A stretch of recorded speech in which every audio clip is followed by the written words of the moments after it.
At any police station, reports of many types of crime are received daily. There is a routine for dealing with all such reports. In this film, we are going to follow through the action taken by the station staff on receipt of a report of homicide.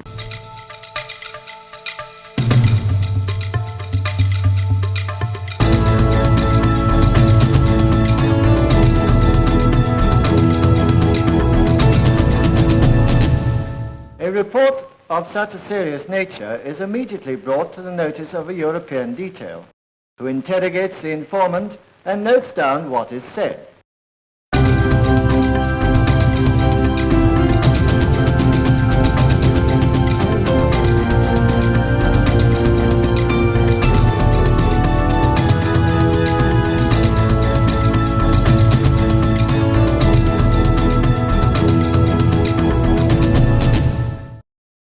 On an occasion such as this, when an eyewitness report of a killing at a village beer drink is received, a European constable will normally be detailed to proceed immediately to the scene.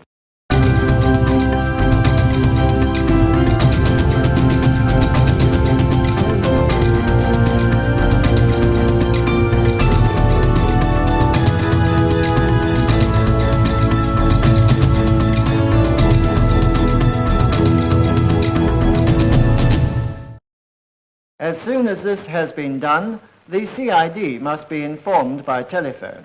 In addition, if the circumstances of the case warrant it, a further telephone call should be made to the dogmaster, requesting his help in tracking down the suspect.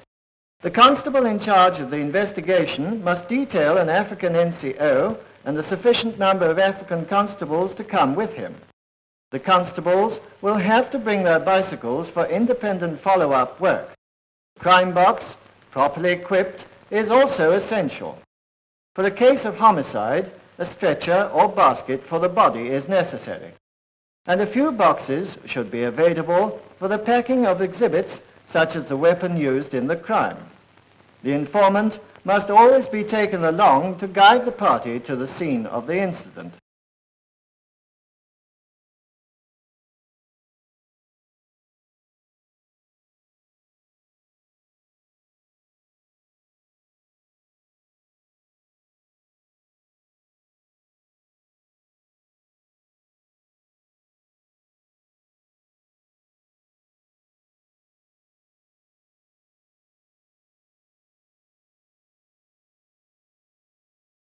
On arrival, the area concerned must be cleared of onlookers who may obscure tracks and fingerprints, move exhibits, and confuse the scent for the dogs. Then, the witness or witnesses must be asked to describe exactly what happened, and notes taken of their stories. In this case, the identity of the deceased was known to the informant, but usually, inquiries will have to be made to establish this. Now, a quick look at the body, without disturbing it in any way and avoiding all footprints and objects in the area. Confirm that the subject is in fact dead.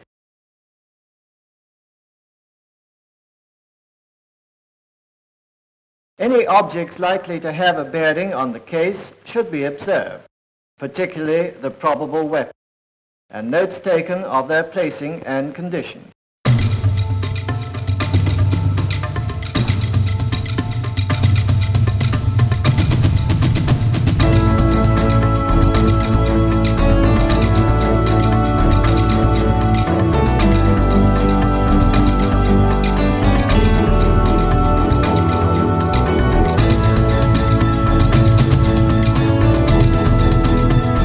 Meanwhile, the African sergeant should be interrogating witnesses, getting a description of the suspect, and finding out if he has any friends or relations in the neighborhood to whose homes he might have gone. By now, it should be possible to plan first action in following up the suspect. On his arrival, the dogmaster should be briefed on the incident with particular reference to the escape route as observed by witnesses.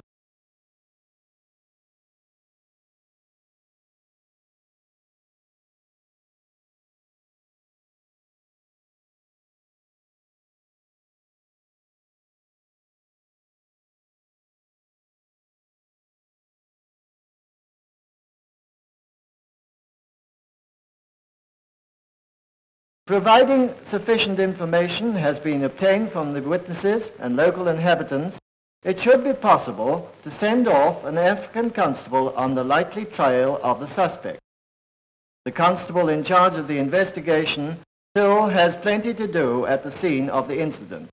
But these two methods of following up the trail away from the scene can usually be put into operation at the same time. Dogmaster, once he has been briefed on the case and shown the escape route, will take over his side of the tracking.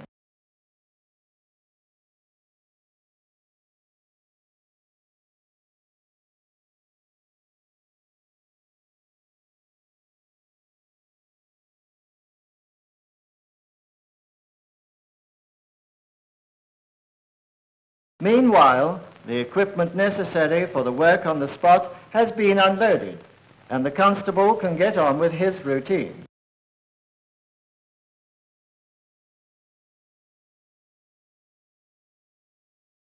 From the crime box, he equips himself and his African sergeant with the gear necessary for recording the details of the scene.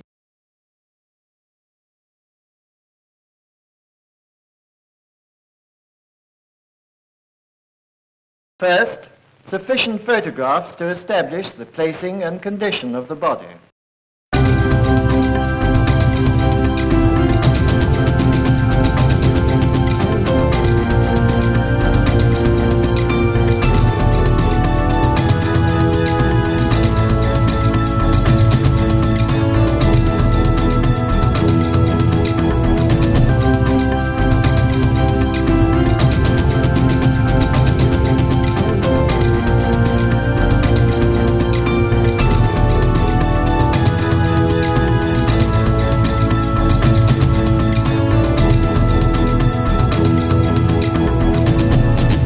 Next, a sketch of the layout, showing the relative position of all important points.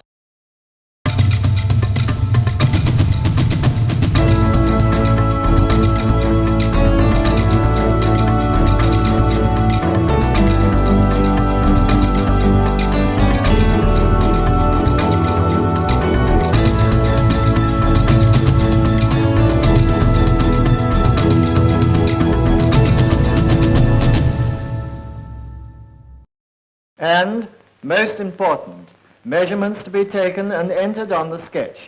In this case, first to be placed are reference points at the corner of the nearest hut.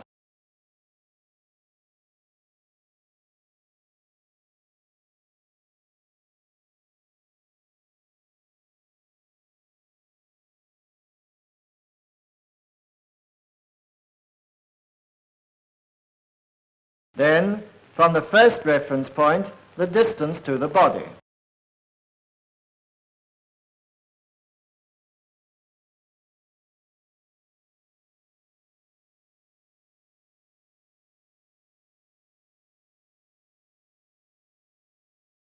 Next, the distance to the weapon.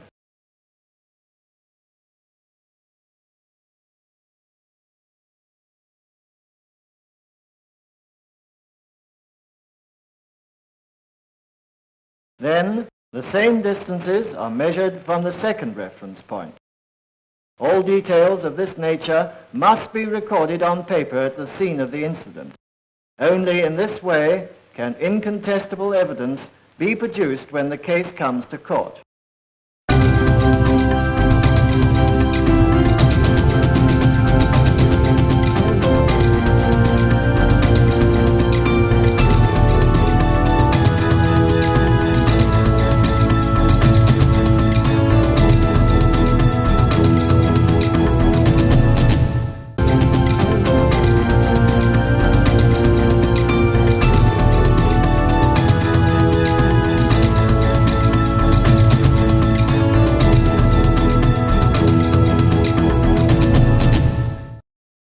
So, with the sketch completed and all measurements entered, with photographs taken, and with the evidence of witnesses noted down, the time has come to clear the scene.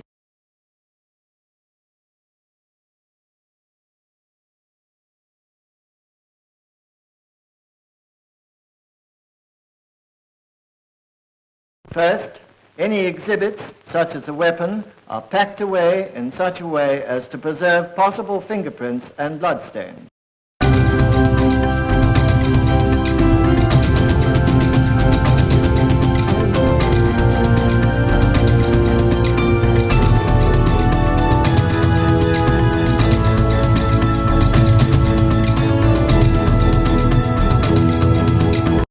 Then, the body must be properly attended to. Normally, it will be transported by police vehicle to the place where the post-mortem will be carried out. From this stage, the investigation moves away from the scene of the crime and concerns the tracing and arrest of the suspect. But the basic evidence for any case of this nature is collected at the scene, and the routine shown here, which must be followed in all cases of homicide, will ensure that the evidence is properly gathered and recorded.